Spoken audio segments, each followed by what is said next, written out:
Hello everyone, and welcome to Battle of the Builds. I'm the underscore twig, I like analysing game rules, and today I'm joined by Bilbron Bafflestone. Hello. Hey, what's up, my friend? Happy to be here.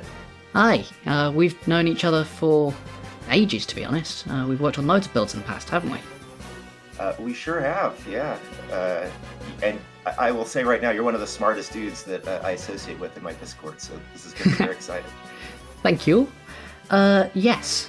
So, what we have before us is a wheel with a bunch of random build prompts. I'm going to spin this wheel, and then both of us are going to make a build based on this prompt. I'm going to make my build on my channel, and Bilbron's going to make his build on his channel, which is called Bilbrons and Dragons, for any of you who are unfamiliar with it. Before I started my channel, I basically helped to write a load of videos for Bilbron, so I'm really excited to be working with him.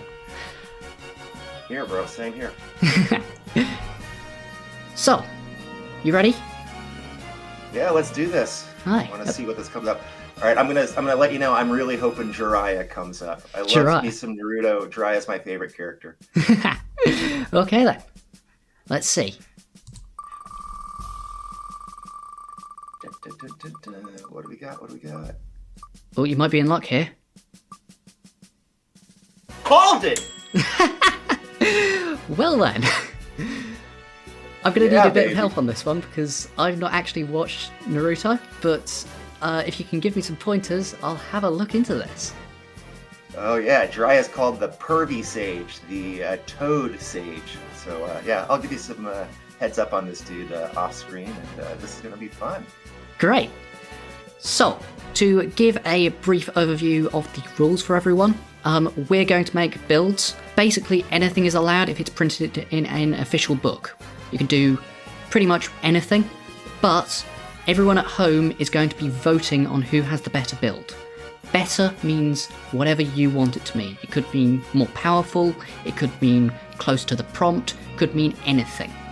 So, a lot of people, I think, are going to be penalising us if we do anything too cheesy. So, you might want to avoid that. I absolutely will. Yeah. Yeah, and I definitely have gotten away from the cheese lately. Yeah, because that's one thing I've learned about this optimization thing.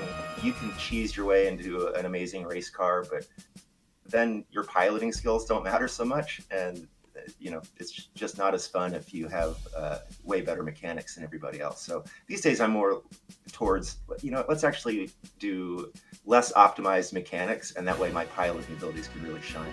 Yeah, piloting is so important in D&D. 100%. Right, because this is a flavour prompt, we're allowed to reflavour as much as we like. If you think that Jiraiya, or however you pronounce that, is best designed as a wizard, and there's a load of spells that work well as him, then you can do a wizard and just reflavour all of your spells. Sounds good. Right, I'll see you all in a bit. We're going to do some builds. Yeah, let's do this, baby. Before we go on to the build, I expect that, like me, a lot of you have no idea who Jiraiya is or what powers he has. I've done some research and I'm going to do a quick summary of my findings. If you want to skip that and go straight to the build, here's a timestamp.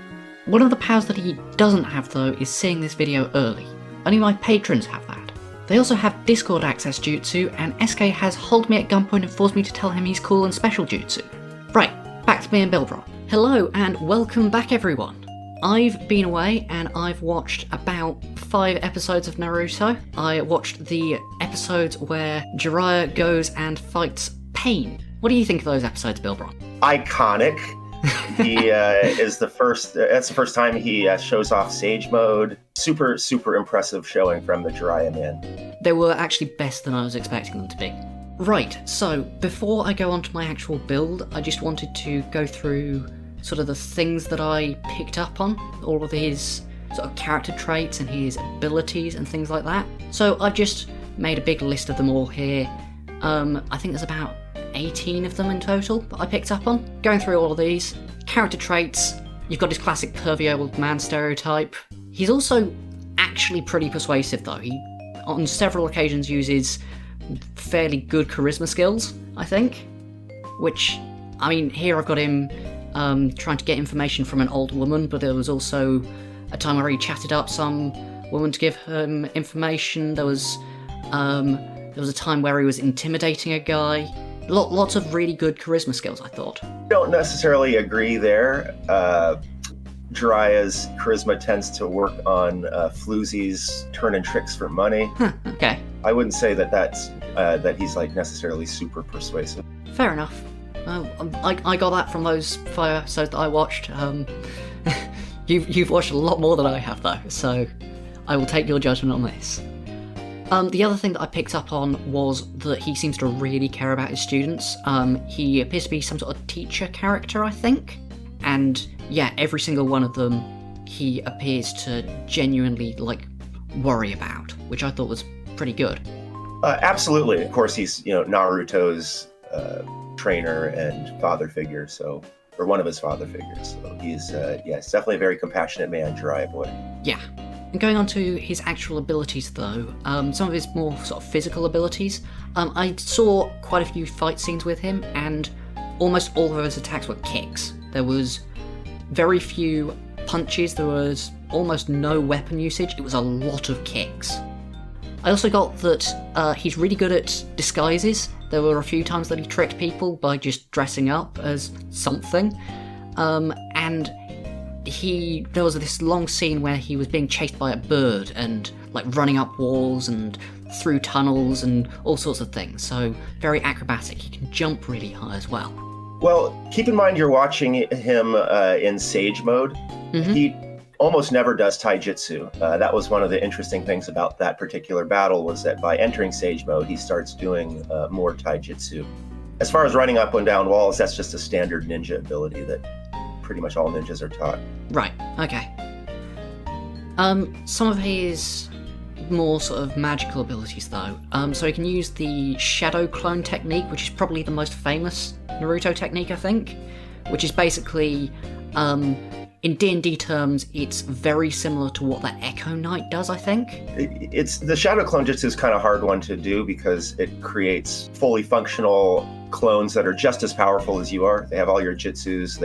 You split your chakra equally amongst them. To me, Echo Knight doesn't map perfectly because the Echo is very obviously not that person. I mean, we're going to be fighting a lot for finding analogues rather than direct things.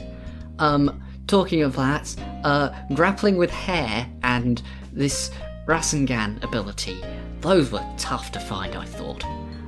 With the hair grapple, he can literally just sort of extend his hair, way out. In this shot, this pit is probably maybe 50 meters wide, and that's his hair just stretching all along to grab this person on the other end. He also manages to wrap up this lobster thing. Yeah, he's got super stretchy hair powers. Yes, that is the Wild Lion's main technique. Yes. And this Rasengan ability, I think that he called this a super massive Rasengan, so I think that there's a smaller version which is normally used, which is apple-sized. Yes, there's 3 sizes. There's the normal Rasengan, which fits into your hand and is about the size of an orange. Mm-hmm. Then there's a much larger one called the Big Ball Rasengan, which is about the size of a basketball. Mm-hmm. And your picture is depicting the Ultra Big Ball Rasengan, which is extremely powerful, yes. Yeah. But yeah, that's a melee attack more than anything else. You can't throw them, I don't think. Or at least I didn't see anyone throw them. He cannot throw them. Next ability, he's got the ability to summon a load of toads, and he can also talk to them. And I picked out 3 really important toads, I thought. We've got the one that I called the TARDIS toad, which he can sort of climb inside and drag other people into, and just sort of move around inside of this little frog guy. We've got what I call the shapeshifter toad, which he uses a couple of times, and it turns into various things. In this shot, it's turned into a bar that he attracts these 2 guys into to try and kidnap them. And then his 3rd summon is called Gamma-Ken. And this one is this massive fighter guy with this big sort of metal club thing and a shield, and it protects him. So he is the Toad Sage of Mount Muyabuku. And yes, he's famous for summoning these toads, anything from tiny toads for spying and transport to these giant toads. Gamaken is, that I think was the only time he was actually ever shown. Actually, he does show up again when Naruto fights Pain. But he's not one of the major toads. The major giant toad is Gamabunta. So he's got like 3 or 4 of those giant ones that you can call upon. And then more medium-sized ones like Gamakichi and other various unnamed ones. So he has a ton of different toads at his disposal with lots of different powers available. Right, okay. Summoning toads, can talk to them. I definitely wanted to get this into the build, I thought. Then has a few sort of weirder powers. There was one shot where it showed him turning this guy into a toad. And I thought that it was going to, like, reveal, oh no, it was actually a trick. He's actually just standing over there, but it never did. So I think that he, like, legitimately did turn this guy into a toad, which is a bit weird. He's also able to possess people by hiding in their shadows, or at least I think that's what happened. And he had this one attack where he trapped a load of guys inside this sort of illusory dimension, and then attacked them while they were unable to move. Correct. So the turning people into toads thing is just a storytelling device in Naruto where if you absorb senjutsu or sage energy, then and you can't control it properly, it turns you to stone. He can possess people by hiding in their shadows. That's the toad flatness shadow manipulation jutsu. He can control them as long as he holds his breath. The illusionary prison is a genjutsu. However, he doesn't personally do that. He summons Ma and Pa, and they are the ones that actually perform the frog song that creates the genjutsu. So it's in his kit, but like once removed through his summons. Right, okay, fair enough. Yeah, he himself is not really a genjutsu user. He can defend against it, but I've never seen him actually use genjutsu himself personally. From what I got, genjutsu was like illusion attacks. Is that right? Illusion and mental attacks, basically. Right. Okay. And then the last 3 things that I got was he has the power to breathe fire, spit oil, and he's got his super anime power-up, which, as you've mentioned a few times, is called Sage Mode. Yep. All those are pretty on the button. He does have all of the elemental chakra releases except for lightning release, but he specializes in fire. Right, okay. And then Sage Mode, he's his iconic maneuver. So there's a few other abilities that I've not gone into massively here, but these lot was what I wanted to include in the build based on my 5-episode understanding of Jiraiya. You got him more or less for sure. I've given you a little bit of a preview of this because I needed to ask permission from you for something. Do you remember what that was? I don't remember. What was it? So about a week and a bit ago, I asked if I could use some playtest material. Yeah, that's fine. Do whatever inspires you, man. The more I looked at this power set, the more I thought there's a really good way of doing this in the playtest that simply isn't in 5e yet. So, I have made Jiraiya as a dance bard. Oh, okay. I have never heard of a dance bard myself, but... No, you've not. So, my understanding is that you've not been following the playtest at all, have you? I have not followed the playtest at all, so I'm going to be learning about some of the new upcoming changes here today. Yeah, you will, because there's a lot in here. Something that I do have to mention, just because he's a bard, the bard in the playtest is currently kind of non-functional, just because of a update that they made in one of the more recent ones than the last time we saw the bard, which removed some spell lists. So, for the purposes of this build only, I'm using entirely playtest material, except for the fact that the bard's spellcasting feature, the bard's spells known feature, and the bard's magical secrets features are from 2014. Everything else is playtest. Okay, interesting. Yeah, they did some weird stuff with the Bard that made it entirely reliant on these 3 sort of super spell lists, which no longer exist. Yes, I briefly remember that when I was like looking at the early playtest stuff. But this is good because one fear is assuaged. Your build is nowhere near what I did. Oh god, yeah. No, it's definitely not. Okay. So then, going into the actual build though. So he's a Dragonborn. This is obviously going to be immediately reskinned so he doesn't look like a lizard guy. He looks like this. This is almost entirely for the breath weapon. I wanted him to be able to breathe fire, and this was the easiest way to do it. They've done some other fun stuff in the playtest with Dragonborn, actually. They've got Dark Vision now. I've mislabeled that. That should be Dark Vision. And they also have this new Draconic Flight feature. At 5th level, you can once per day, as a bonus action, give yourself a fly speed for 10 minutes. Very good. That's pretty solid. It is. Breath Weapon's also been updated so it's in line with Fizzbands. It's now part of an action rather than part of an attack rather than your entire action, and it gets some cantrip scaling, which is nice. Stats-wise, as a bard, max in charisma, second in dex, and then the rest in con and whiz. Fairly standard stuff. Understood. So my comment is that the stat block doesn't really track to Jiraiya. Jiraiya is the biggest frame of any of the characters in the series. He's the tallest and the most broad. He has demonstrated high strength on many occasions. He does have a high constitution. He's quite durable and has tanked many powerful hits. And he's not that dexterous. He's somewhat clumsy at times.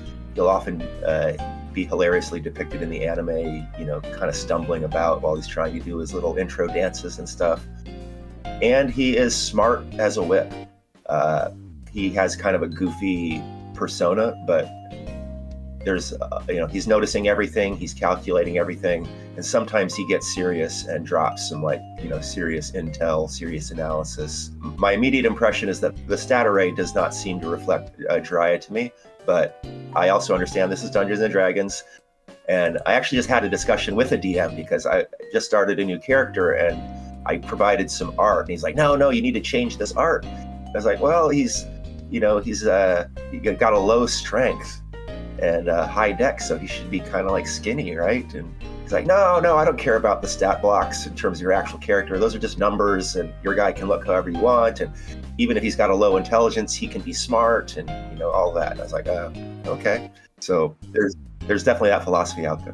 Yeah, I mean, I personally am of that particular philosophy just because I recognise that a lot of people really struggle to get the stats that they want and still make a functioning character. But yeah, I mean, different people play in different ways. It's part of what makes D&D. Oh yeah, fair enough. I personally did make that part of my thought process, and it's like, all right, what would Jiraiya's actual stat block be? And I'm going to start there and kind of work with that. Yeah, absolutely fair enough. So, the Dance Bard. Let's go to level 1. You may be seeing some spells here in slightly weird columns. They've reworked a lot of spells in the playtest, but the place that I'm going to start with is actually Magic Initiate. So, the new version of Magic Initiate is really, it is exactly what Magic Initiate always should have been. You can now reuse the first level spell by using your spell slots. Amazing.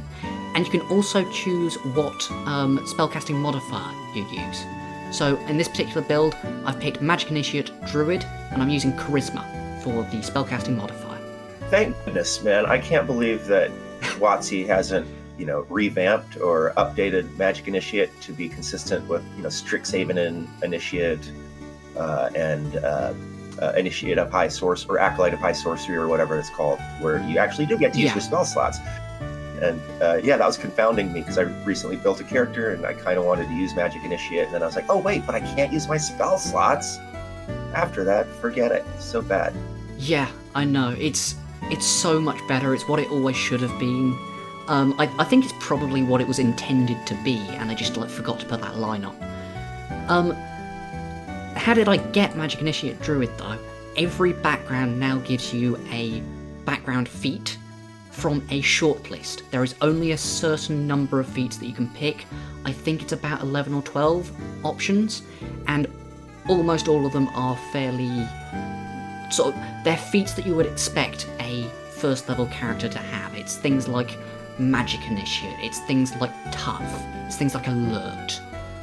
There are no high skill feats that you can get at first level, which, I mean, you can't get a half feat, for example, which is a lot better than how it used to be, I think.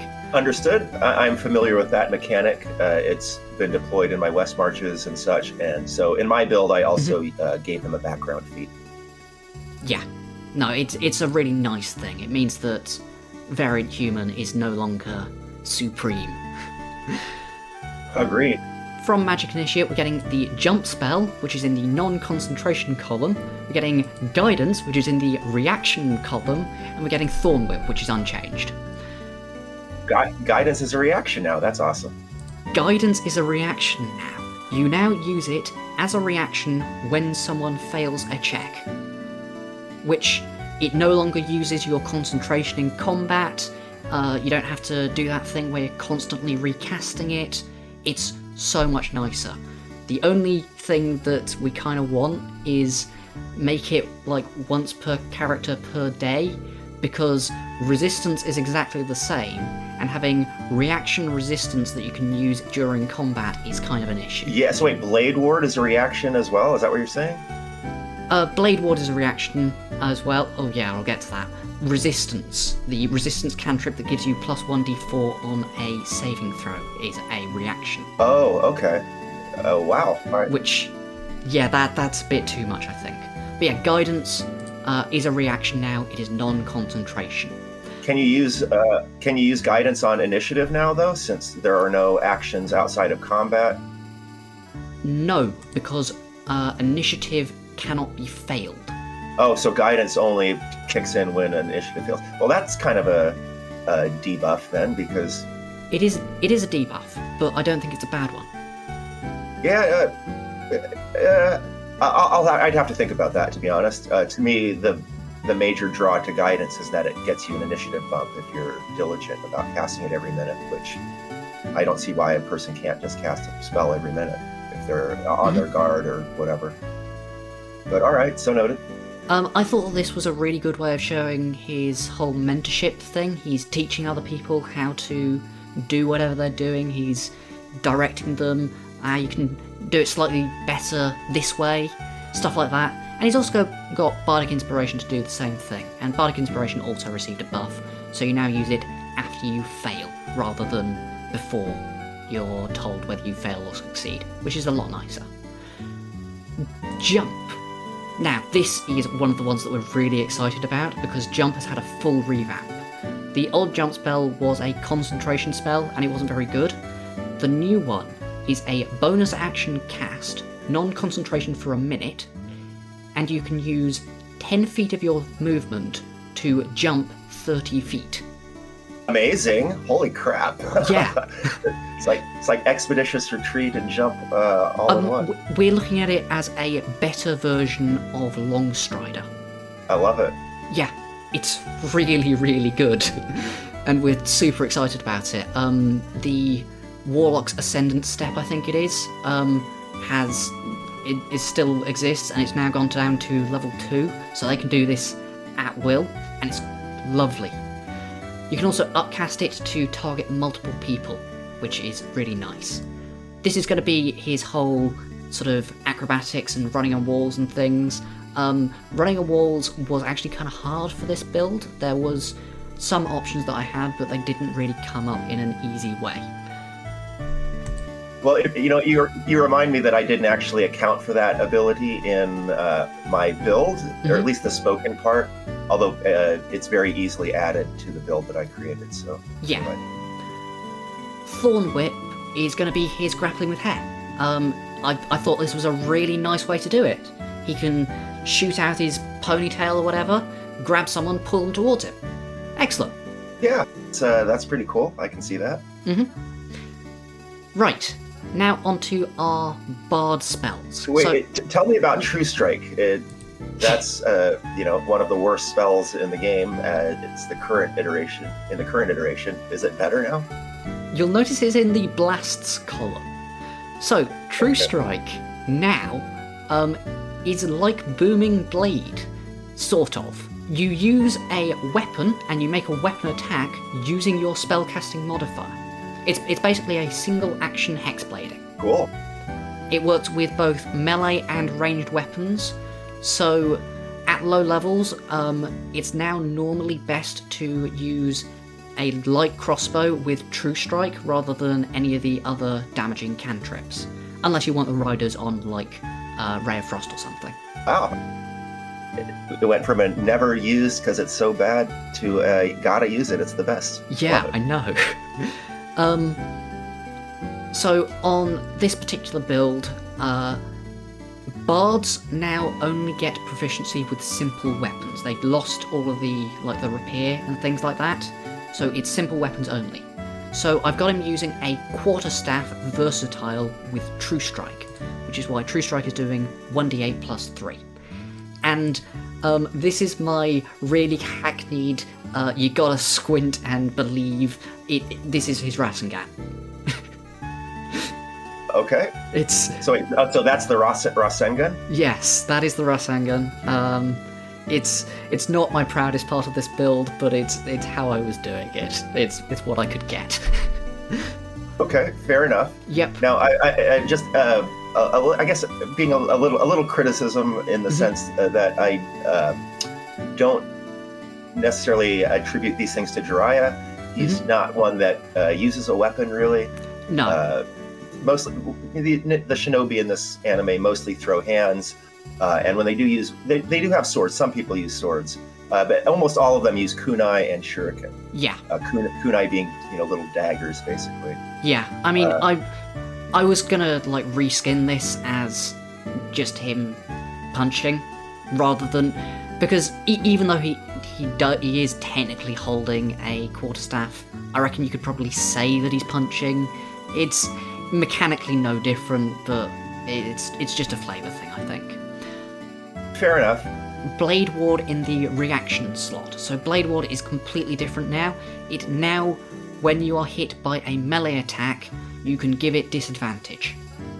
And it's a reaction cantrip.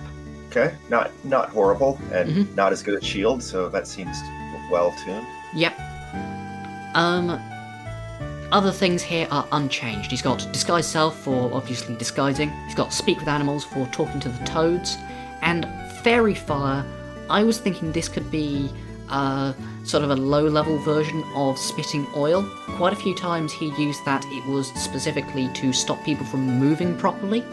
So I thought that having his Fairy Fire be Spitting Oil to make them worse at dodging was an alright approximation, I thought. Okay, fair enough. I will say another thing in terms of the Rasengan. I also was trying to figure out how to recreate the Rasengan, and I did consider a first level option for that, and ultimately I decided that it wasn't appropriate because the Rasengan is very difficult jutsu to learn, and so if it was just first level, then a lot more people would have it. And it's also quite dangerous. Even a basic Rasengan was able to kill a Path of Pain.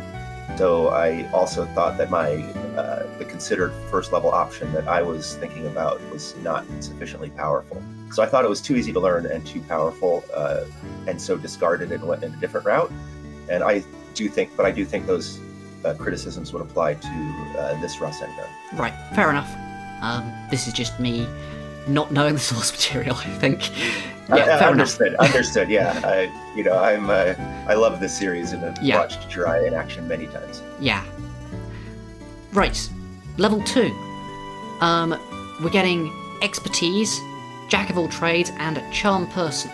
Expertise is exactly how you remember it, as far as I'm aware. Jack of all trades now only applies to specifically checks that require a skill proficiency that you do not have proficiency in. So it does not add to things like initiative. Okay. Which I think is probably how it was always intended to be, but yeah. It doesn't add to initiative, it doesn't add to telekinesis, things like that. Okay.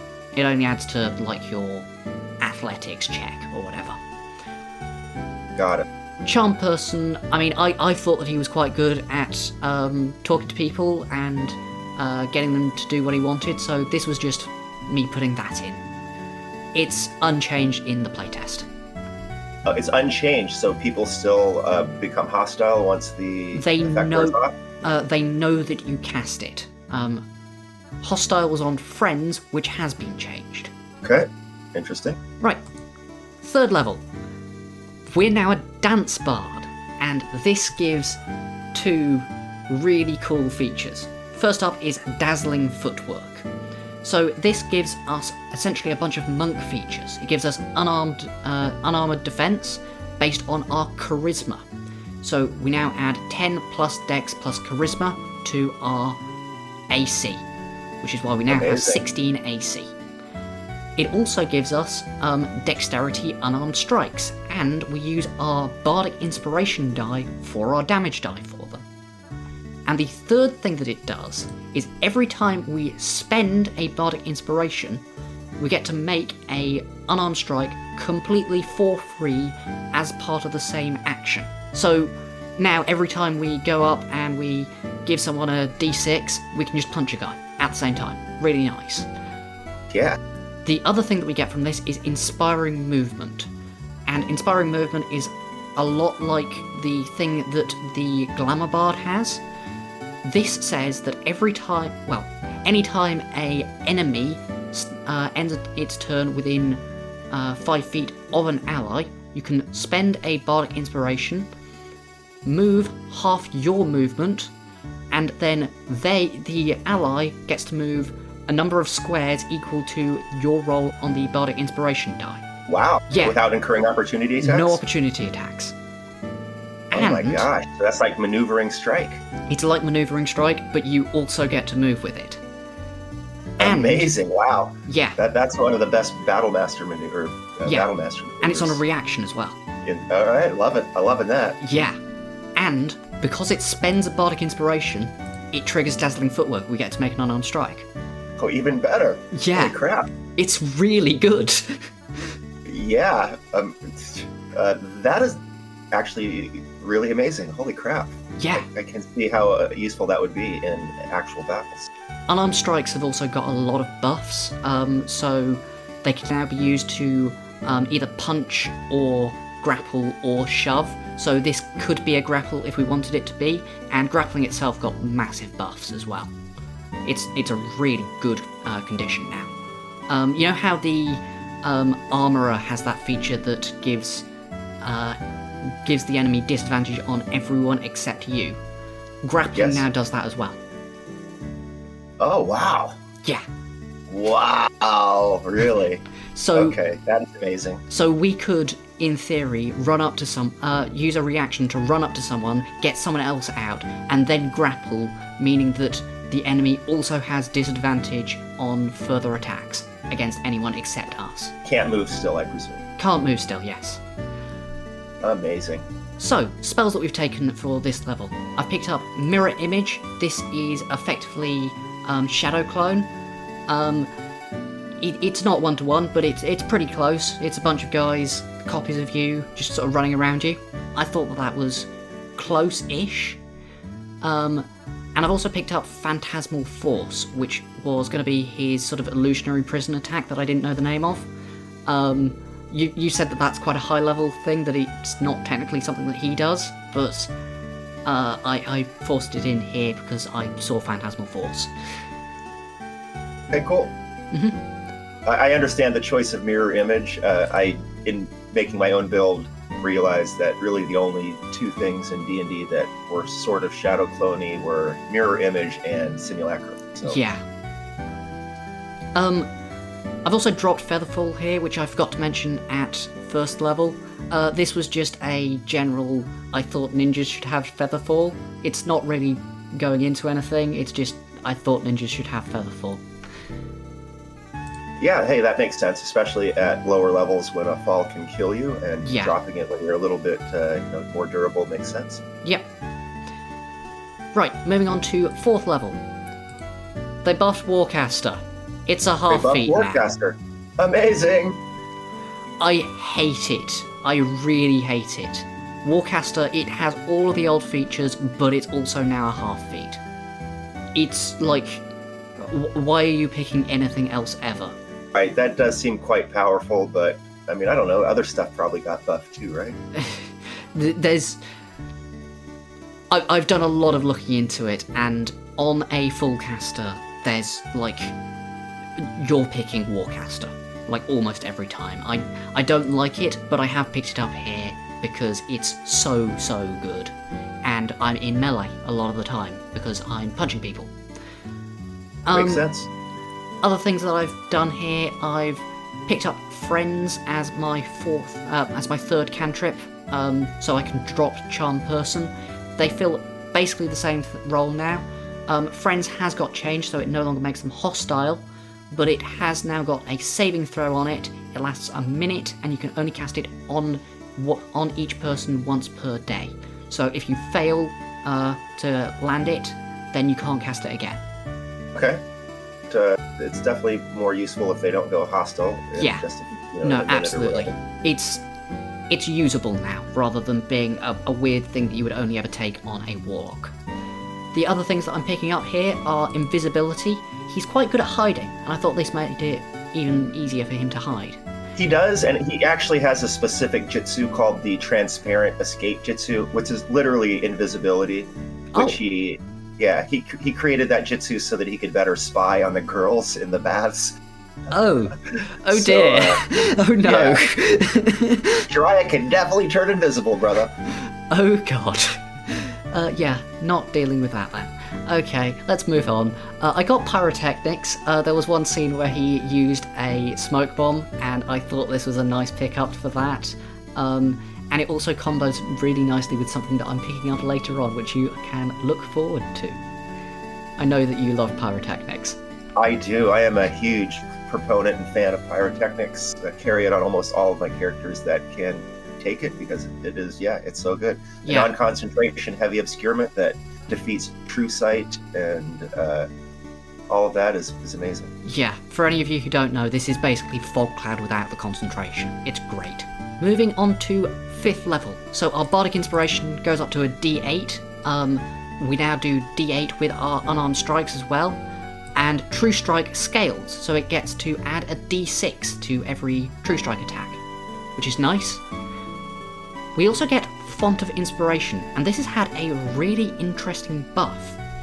Now, when you have no Bardic Inspirations remaining, you can spend a spell slot, any level, it could be a 1st level spell slot, and get back a Bardic Inspiration. No actions required, you can do it once per turn, it does not have to be on your turn. Amazing. Okay. Wow, okay. It's Yep. not on your turn even, huh? Okay. So, if, for example, an enemy goes close to our wizard, and we want to get them out using Inspiring Movement, but we've already used all of our Bardic Inspirations, we can go Font of Inspiration, spend a 1st level spell slot, get them out of there. And punch. Love it. I'm also picking up Plant Growth.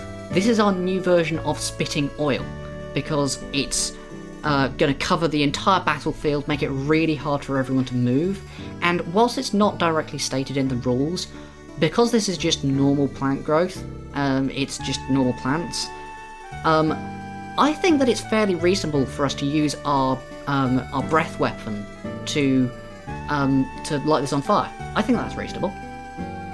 I think that's reasonable too. Yeah. Love it. We also get And access... Oh, go ahead. I will say, in regards to plant growth, to me that maps onto a jutsu that he has that you didn't mention, which is called Swamp of the Underworld, which he used to restrain this giant snake that he was fighting. Right, I didn't know about that one, but okay. We also at this level get access to Draconic Flight, which is that bonus action once per day fly speed. I figured that you could sort of analog this to climbing up walls, because you could just sort of gameplay-wise limit yourself to only using it when you're next to a wall. It's fairly hacky. Spider Climb was really hard to fit onto this build, unfortunately. So yeah, this is what I've got instead.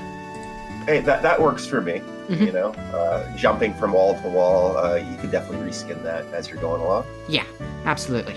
Okay, 6th level. So at this level, I've picked up non-detection. This is more just sort of hiding. I didn't really have anything else that I wanted at this level, unfortunately, on the Bard spell list, so I just went for this. I'm dropping it next level. We also get the Dance Bard's 6th level abilities. First up is Leading Evasion. You know how Monk and Rogue have that evasion ability that lets them take half damage on a failed dex save and no damage on a successful one? Yep. Imagine that as a 5-foot aura. People next to you also have evasion? People next to you also get evasion.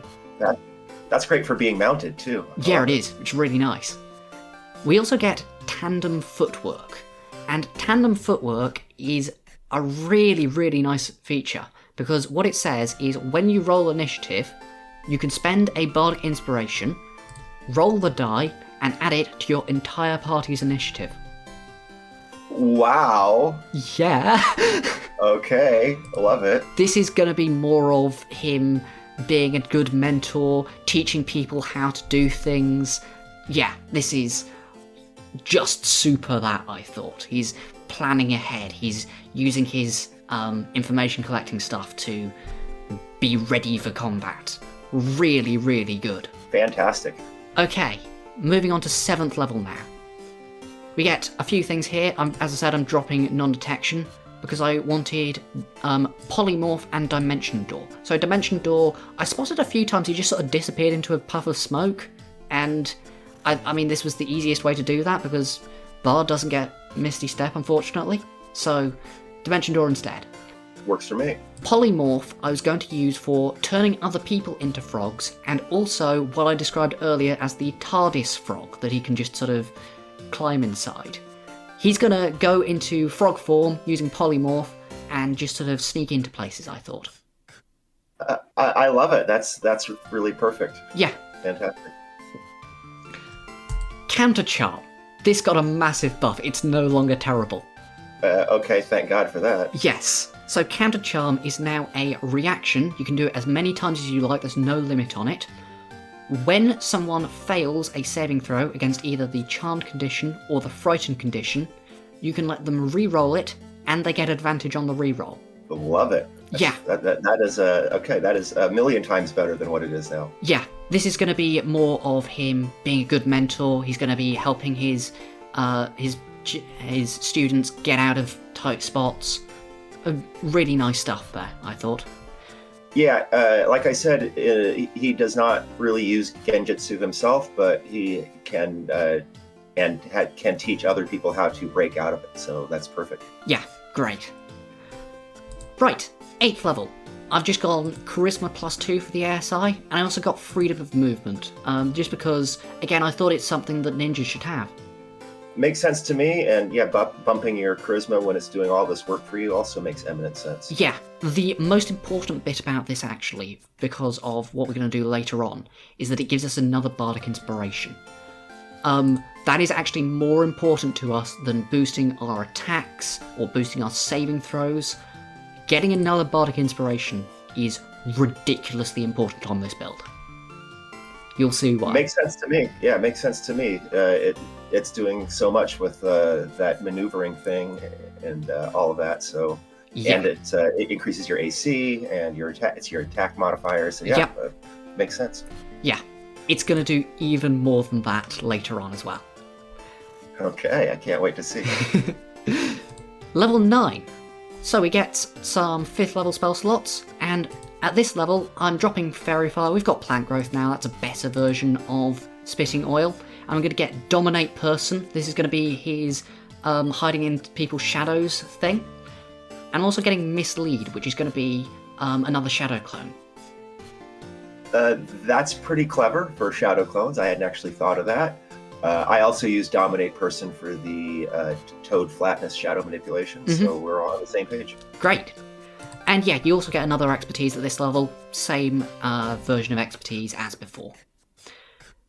All right. What did you take Expertise in? I've not actually planned what I took Expertise in. I was gonna... So based on my understanding of him, second level, I was thinking probably persuasion and stealth, because I personally thought that he was quite good at persuading people. You said otherwise, so maybe don't do that, but definitely stealth. And then... He gets his share of girls, man, so I'm sure he can turn on that Riz when he wants. Fair enough. And then at 9th level, I was probably thinking he seemed to be fairly good at information collecting, so maybe like perception and investigation, something like that. I don't know. That makes a lot of sense. Yeah, I was you basically got the ones I was looking for. I think stealth expertise makes a lot of sense, and then either perception or investigation, and both is even better. So There you go. Great. So, 10th level, we get our first magical secrets. And you'll notice that one of them has question marks on it. I'm going to tell you what that is in a second. Okay. What I'm getting for now, though, we get another cantrip. I've gone for Mage Hand. This is more sort of hair powers, I thought. Mage Hand can be a fairly good analogue for that if he's using it for more sort of normal person things. I don't know if he ever does, but I thought it was good. And I'm getting... you could reskin that as like a helper toad. Yeah, I could also do that. And then I'm getting Fine Steed, and Fine Steed has been updated in the playtest. So they've basically removed Find Greater Steed and wrapped it all up into one version. Fine Steed now works like a permanent version of Atasha's summon, so you can upcast it to give it additional powers, and there's a dedicated stat block. Okay. When you cast it at a 5th level or higher, which we can do, it gets a fly speed, which is really nice. And there are 3 different forms. There's a Fey form, a Fiend form, and a Celestial form. On this build, I'm going to be choosing the Fey form because it gets a Misty Step, basically, once per day. Summons are good, he's the Toad Sage. Yeah, this I thought was going to be Gamakan, or whatever alternative fighter toad he was going to use. Most of the time, we're probably not going to be wanting to actually ride it ourselves because we're using inspiring movement so much. So instead, we can either give this to another player to ride, or we can have it be a frontline fighter, which actually might be important because if we have another frontline fighter, which not all parties do have, that lets us trigger inspiring movement, which goes into my next feature, which is the other magical secrets. This better be good after all the subterfuge here. Yes. So, you've used this spreadsheet a lot. We basically designed it for use in your videos originally, and you may notice that there's some columns that I've hidden. Yes. I did watch your previous build challenge, and I saw the tweaks that you made to the DPRs and such, which I approve of. Those were nice. Yes. So, the reason that I've hidden those, if I go back to 9th level, is currently our damage looks like this. It's terrible. It's actually awful. Okay. For anyone who doesn't know how I calculate damage, I calculate based on a 4-turn combat averaging out. So, for example, at level 1, I'm probably going to use Fairy Fire in round 1, that does 0 damage, and then rounds 2, 3, and 4, I'm going to use True Strike to attack them, each of which does about 4.7 damage. If you add all of that up and divide by 4, you get 3.54. Make sense? Yep. So, at level 9, I'm doing 8.72 damage. This is assuming that I get 3 free unarmed strikes from Dazzling Footwork every combat. Let's go to level 10 and look at this. Holy shit, what a jump. Yes. What happened? So, everyone who's been following the playtest probably has a good guess here, because I'm a melee bard, I'm 10th level, and my DPR just skyrocketed. The spell that I've taken for my other magical secrets is Conjure Minor Elementals. Okay. So, in the playtest, they have redone all of the Conjure X spells. Conjure Animals, Conjure Woodland Beings, Conjure Celestial, all of them have been redone. They're adding the Tasha's summon spells in, and I didn't want 2 different competing summon mechanics. So they've made them all now into different types of spells. There's some that are like Spiritual Weapon, there's some that are like Spirit Guardians, there's some that work like Moonbeam. Conjure Minor Elementals works like Spirit Shroud. Okay. What this spell now does is it gives you a 15-foot aura, and all enemies only within 15 feet of that aura treat it as difficult terrain. And also, every time you hit an enemy with an attack within 15 feet, you get to deal another 2d8 damage to them. And it upscales. Every higher level spell slot you use, this is a 4th level spell, we will normally be casting it at 5th level. Every higher level spell slot you use extends the aura by another 5 feet, so it's now a 20-foot aura of difficult terrain, and it adds another 2d8 damage to every single attack. Wow, okay, so your 20-foot aura is popping out 48 extra damage per attack. Yes. Not bad. Okay, yeah, that's insane. I love it. This is where the build pops off. This is our Sage mode. The way that this build now works is turn 1, we use Conjure Minor Elementals, we use True Strike. Then, on the enemy's turn, we use where is it? We use its Inspiring Movement. We run up to the next enemy. We punch them. That's another 4d8 damage. Then we use Bardic Inspiration. We use True Strike. We use Inspiring Movement. Eventually we're going to run out of Bardic Inspirations. We can use Font of Inspiration. We can spend a 1st level spell slot to get another use of Bardic Inspiration. We can continue punching them. On a 4-turn combat, assuming you use your first Bardic Inspiration on Tandem Footwork to give everyone plus 1d10 in initiative, it costs 3 spell slots to do this. That's really impressive, though, right? Or at least I think so. Yeah. I guess I'd have to compare it to other revamped rule set PCs or builds. This is ridiculous. We really want them to nerf Conjure Minor Elementals, because, as you're going to see, this gets insane. Right, to explain why I've got 2 DPR calculations here, the right one is using the highest level spell slot that I have available. So in this one, it's using a 5th level spell slot. The left one is using the 2nd highest. So in this case, it's using a 4th level spell slot. And from here on out, I'm going to be using highest level spell slot, 2nd highest level spell slot, just to give you 2 comparison points. Yeah, no, I mean, that's pretty great considering all the other stuff you can do, so... Yeah. Done. This is also without advantage. Oh, okay, even better. Yes. So, moving on to level 11. We get a 6th level spell slot. That means that our Conjure Minor Elementals is doing 68 damage per attack.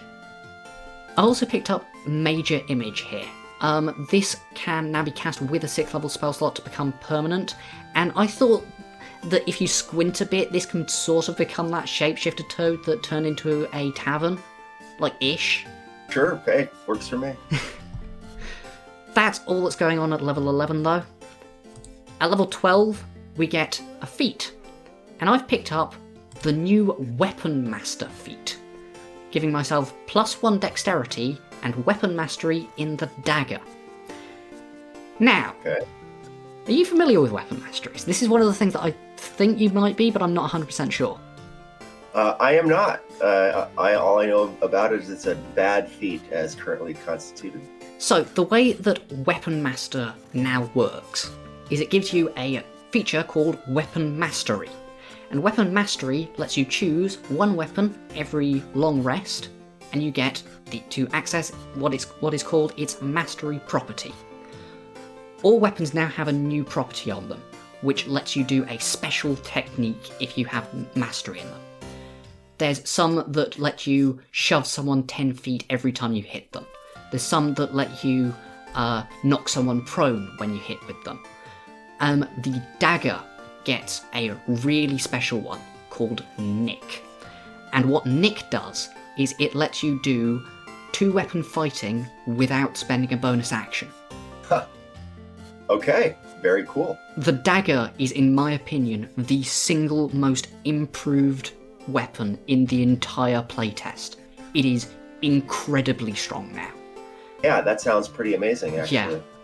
There's a technique actually called combo thrower, or as I've taken to calling it, dagger memes, where you have a hand axe and a dagger with weapon mastery, and you can now pull out your hand axe, throw it, pull out your dagger, throw it, turn one attack from your action into 2 attacks.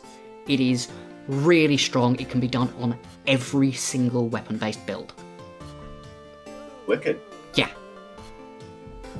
So now we're giving up our True Strike. We still have it, but we're going to be using 2 dagger attacks instead of True Strike as our action.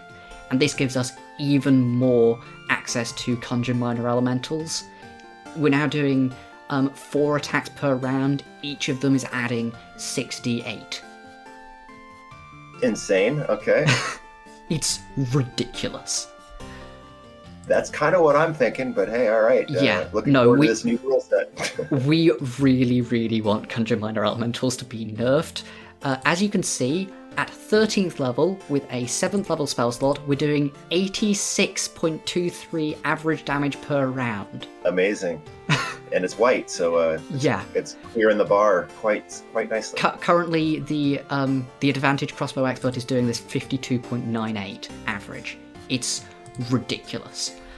I'm also picking up here Mordenkainen's Magnificent Mansion.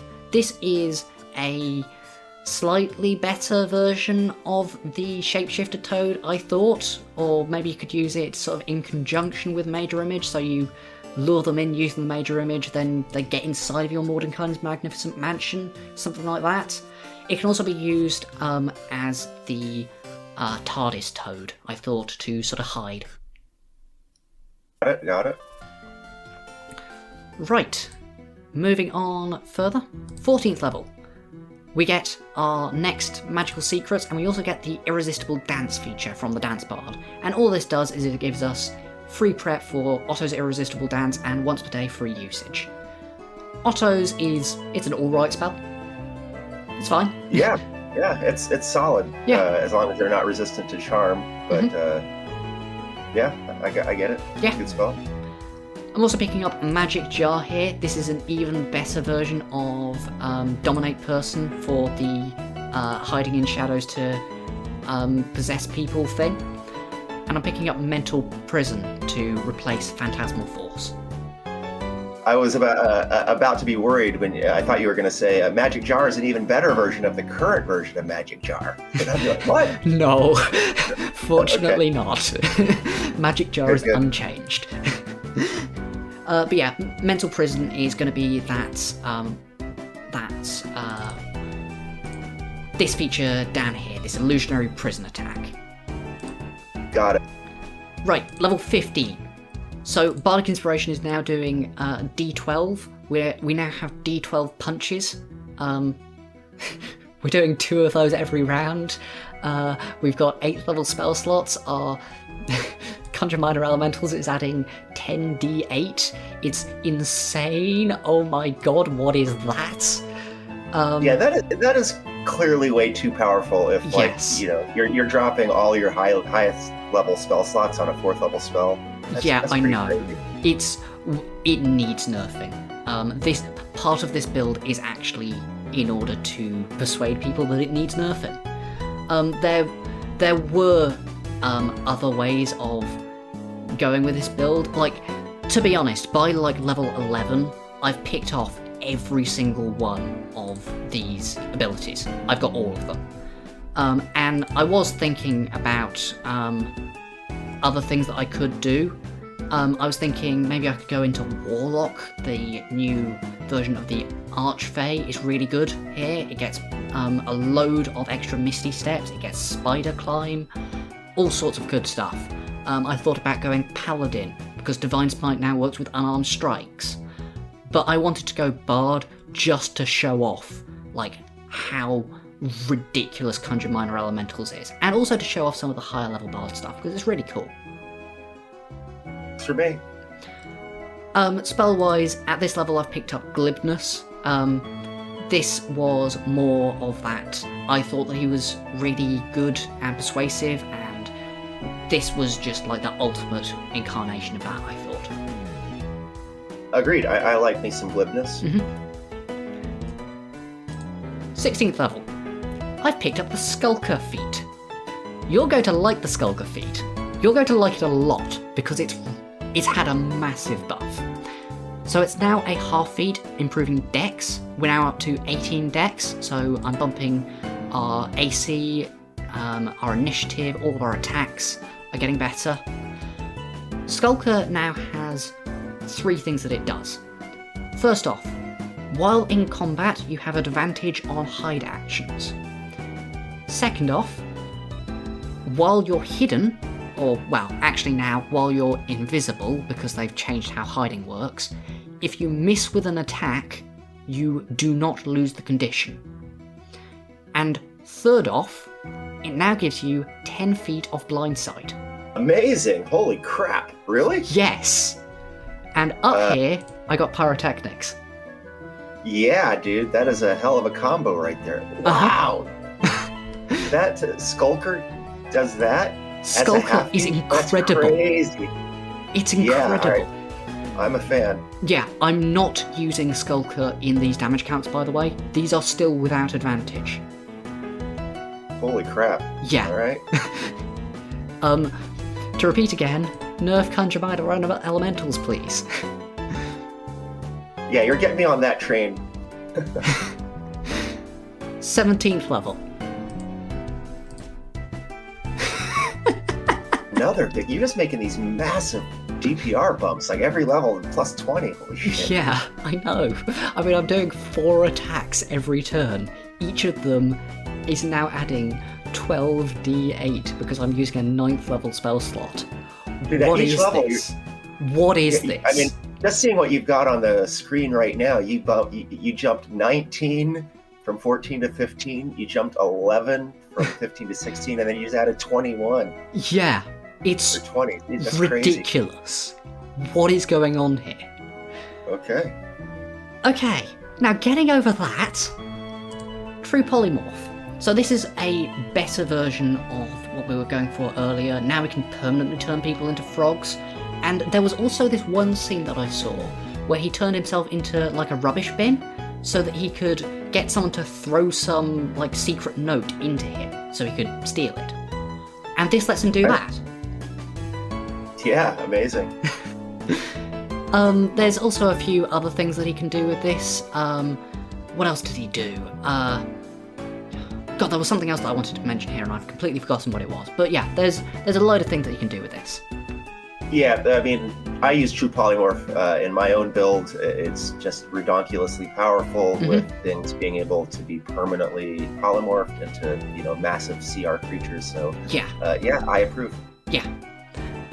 Okay, and then before I go on to level 18, I want to just sort of give some narrative as to what I've picked. So Jiraiya is part of an anime, and part of in particular a big 3 shonen anime, and these are kind of infamous for having what are essentially like canonically 2-minute long fights spread out across like 16 episodes. And does Naruto do that at all? Yeah, they have their moments where they do that. It's not nearly as bad as Dragon Ball. Yeah. But it does happen. Although usually it's like because they put in a bunch of flashbacks and stuff. So. Yeah. Time stop. I just thought that was too funny not to include. This is him extending the battle ridiculously. And he can actually use it as well. He can use this, he can cast Conjure Minor Elementals, he can cast Freedom of Movement, he could Plank Growth the Field, he could activate his Draconic Flight. He could do so much stuff with this that he has legitimate uses for Time Stop in this build. I do love Time Stop. I'm a big, buffer and get your, pluses all lined up. And doing it over the course of the battle depletes your DPR, and you're like, okay, I'm ready. And the fight's over. No, I'm not using that in this build, but I thought it was too funny not to include that, and as I say, he's got legitimate uses. I've also picked up Wish, just because, you now have... I can fill all of the gaps that I would have missed otherwise. Yeah, and look, hey, this is Dungeons and Dragons. We're going to be taking the power spells here and, just trying to wedge it into the build concept, right? Yeah, of course.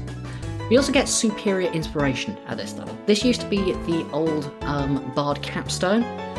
It's now at 18th level. And it now says if you start the combat with 0 Bardic Inspirations, you get 2. 2? Love it. This means that we're spending slightly less spell slots on our Font of Inspiration if we have to do repeated fights. It also means that we can always use our Tandem Footwork to give plus 1d12 to initiative. This is lovely, yeah. And then at 19th level we get an ASI. Now, they have changed the 19th level ASI specifically in the playtest. So now, at 19th level, you can go up to 22 in a stat. I decided that actually, in this particular build, it's better to go up to 20 Dex than to 22 Charisma. Because what are we really doing here? We're doing a lot of attacks using Dex, we're doing daggers, we're doing unarmed strikes. We aren't really forcing that many saving throws or doing that many spell attacks or anything like that. The only thing that Charisma really gives to this build is another Bardic Inspiration. And we've got so many spell slots and Font of Inspiration, I don't think that's really necessary. So, rather than going up to 22 Charisma, we've gone up to 20 Dex. Makes sense to me. And then finally, at level 20, we get the new Bard Capstone, which is called Words of Creation. It gives you free preps of Power Word Heal and Power Word Kill, and I think, although I don't 100% remember, I think you could cast one of these per day for free? Don't quote me on that. I'm not 100% sure about spell? Okay, I love it. I'm not 100% sure about that. I would have to look it up, and I don't currently have the PDF up. But yeah, no. This is my version of Jiraiya. Just to go over all of the things that I picked up here. Pervy old man, he's a bard. Being persuasive, he's got all of these things. Mentor who cares about his students. Bardic Inspiration, Guidance, Dance Bar gives him loads of stuff. He's got his disguise self, he's got True Polymorph for being good at disguises. Running on walls, he's got his fly speed. He's got unarmed strikes for fighting with kicks. He's got mirror image and mislead for shadow clones. He's got thorn whip, and also I've forgotten to put on his mage hand for grappling with hair. Rasengan, True Strike. It's a stretch, I think, that one. That's the one that I'm least happy with, I think. It was very hard to find a good Rasengan comp. The things that I found were there's Inflict Wounds and there's Smite, and that's it. Yeah, I considered Inflict Wounds for Rasengan as well. I ended up rejecting it for the reasons that it's not powerful enough and it's too easy to learn, but again, there's no direct analog for sure. Speak with animals for talking to toads, and then all of his summons have a variety of different things between Polymorph, Mordecai's Magnificent Mansion, and Fine Steed. Turning people into toads, you can do that with Polymorph. Possessing other people, Dominate Person Magic Jar. His Illusionary Prison attack, Phantasmal Force, and Mental Prison. This picture's gone out of... there we go. Phantasmal Force and Mental Prison. And then Breathing Fire, he's got his Dragonborn breath weapon, we've got Fairy Fire and Plant Growth for spitting oil, and for his Sage Mode anime power up, we've got, of course, Conjure Minor Elementals, which is doing 150.29 average damage per round.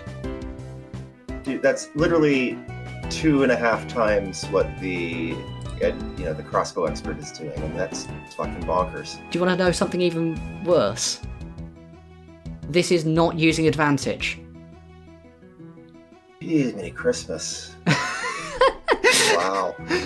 So, what do you think of Conjure Minor Elementals? That is way overpowered, dude. I mean, unless there's like equivalent powers in the game to kind of raise the overall power level of the game. That's just a standalone option to create this level of damage. That's crazy. Everyone would have to take it. It needs nerfing. It's not too bad on like the druid because they don't have any extra attacks. It's only really a problem on the bard, which is a huge oversight, I think. But yeah. Yeah, but I mean, I can just think of like it's a 4th level spell, so like there's lots of combo multi-classes and gishes and what have you that can take great advantage of that, man. Yeah. No, it's insane. Nuts. That is nuts. But yeah, that is my build for Jiraiya. What do you think? I like it. I mean, it's a bit hard to wrap my head around all of this new stuff. It's certainly super powerful. I do think there are a couple of incongruities, but those are easily written off to your not being familiar with the manga and just, watching a couple of episodes and reading some wiki, entries and such. So, I mean, you definitely got like a lot of his powers and such. So I like the build. I mean, he's super effective. Now, I will say a couple of criticisms. Yeah. I think this is a very high taijutsu build, where taijutsu being fighting with your hands, and that's really not his fighting style. He doesn't really throw hands that much unless he enters Sage Mode. Now, since you're relying so heavily on Conjure Elemental, which is your version of Sage Mode, that makes sense to me that he's focusing on that and bumping that up. But he almost never uses it. Like he only debuted it in the Paths of Pain battle, and so for his entire life and all of his depictions, he's mostly been I'm gonna let my toads fight and handle the frontline work, and he mostly uses jutsus. So I did think that the build was kind of lacking on the ninjutsu part, where he's got all of these like super powerful katans or flame attacks. My own approach was where he has the Sage Mode option and can throw hands pretty respectively when he's in Sage Mode, but it's definitely not like the centerpiece of the build. What his normal stuff is more about summoning and ninjutsus. Right, fair enough.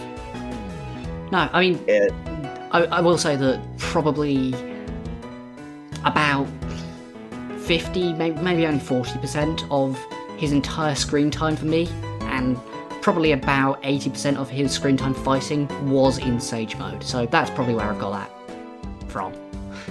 Yeah, no, it's a minor quibble, to be honest.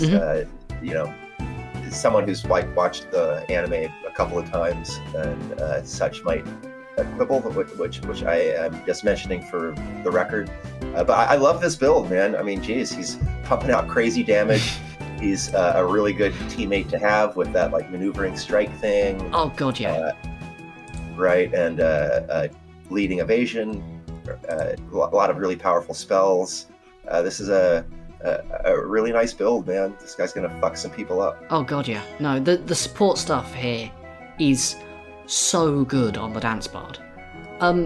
It would be fairly easy to turn this into a slightly better build at low levels, but because I was trying to force in all of these abilities that I spotted, I had to give up a few of the more powerful options. So, yeah. If you wanted this to be a full build at low levels, it would be a fairly easy It would be fairly easy to change some things. Yeah, no, I have no problem with someone who does subpar damage as long as they're, a big support guy, and this guy has definitely got all of that. So, yeah, looks awesome to me. Oh yeah, and counter charm, that's another good one. Yeah, counter charm, so much better than it was. Yeah, right. No, I love the build, man. Thank you. Yeah, it seems like a lot of fun to play. I mean, geez, I can just see people be like, "Oh my God, that guy's dancing! Run!" Yeah, obviously I'm gonna reflavor the dancing into doing ninja things. He's not actually gonna be grooving out there, but yeah. You know what? Actually, Jiraiya does have like a lot of hilarious intros where he does like a little dance as he announces his presence in bombastic fashion. So that didn't strike me as incongruous at all. Fair enough. So, that is my build. Bilbron, you have done your own build, and I'm going to link that in the top right now, and it's also going to be in the description. So, once you've all at home watched both videos, there's going to be a poll in the description of this video. You can vote on who you think had the better build. It's going to be open for about a week, I think, and then in a week, I'm going to make a community post revealing the results. So, go watch Bilbron's build. Tell me which one you thought was better. Vote in the poll. We'll see you in a week. Yeah, so that was an awesome build, dude. I really had a lot of fun putting my own build together. I've been kind of in a dormant slumber in terms of video creation for some time, and I really had a lot of fun putting my build together for this character because I love Jiraiya so much. And yeah, I look forward to getting everybody's comments on both of our builds, and hopefully these videos are hits. And that's my take on Jiraiya. I've now watched Bilbron's build, and he's gone in a completely different direction with lots of blast spells and summons. Go watch it, it's good. Make sure that you subscribe for more stuff like this, and if you have any ideas for build prompts or want to take part in a battle of the builds, give me a shout. Bye!